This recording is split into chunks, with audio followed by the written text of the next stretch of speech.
নতুন দেশে আমাদের শিশুদের নিরাপত্তা নেই, স্কুলগামী শিশুদের নিরাপত্তা নেই।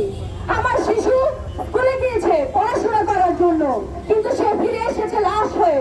ঘোষণা করা হয়েছে রাষ্ট্রীয় শোক, কিন্তু আমরা প্রধান উপদেষ্টা, স্বরাষ্ট্র উপদেষ্টা, তিন বাহিনীর কোন বাহিনীর প্রধানের মুখে শোক দেখিনি। তারা কোনোদিন বিনয়ী হয়ে সংবাদ সম্মেলন করেনি, তারা ক্ষমা চায়নি দেশবাসীর কাছে। যদি প্রশিক্ষণ চলাকালীন এরকম দুর্ঘটনা ঘটাটা খুব স্বাভাবিক, আমরা এই স্বাভাবিক ঘটনা হিসেবে দেশে অনিরাপদ অবস্থায় আছি। আমরা এক ফ্যাসিস্টকে তাড়ানোর মধ্য দিয়ে আমরা যেই স্বপ্ন দেখেছিলাম একটি নতুন বাংলাদেশের, কিন্তু সেই স্বপ্ন আমাদের কাছে ধীরে ধীরে ধূসর হতে চলেছে। সে যেই জায়গায় তার জীবন দিয়ে গেছে সেই জায়গায় নির্মিত হচ্ছে বিমান বাহিনীর ঘাঁটি।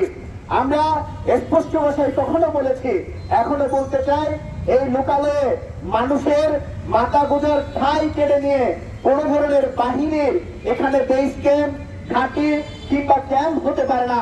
লোকালয়ের আশপাশে কোনো বিমানবন্দর হতে পারবে না। লোকালয়ের দূরে গিয়ে বিমানবন্দর করা উচিত।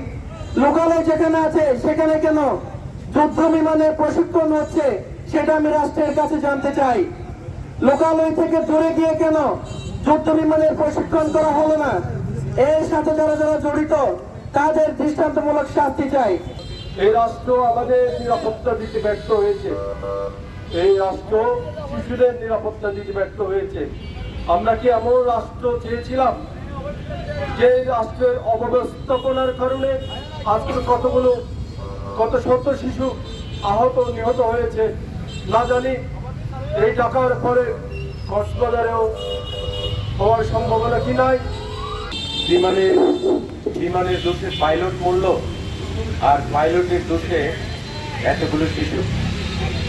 তো প্রশ্নটা আপনাদের কাছে যে এই বিষয়টা আমাদের জানা দরকার, যে বিমানের দোষে পাইলট নাকি পাইলটের দোষে হচ্ছে এতগুলো শিশুর প্রাণ গেল।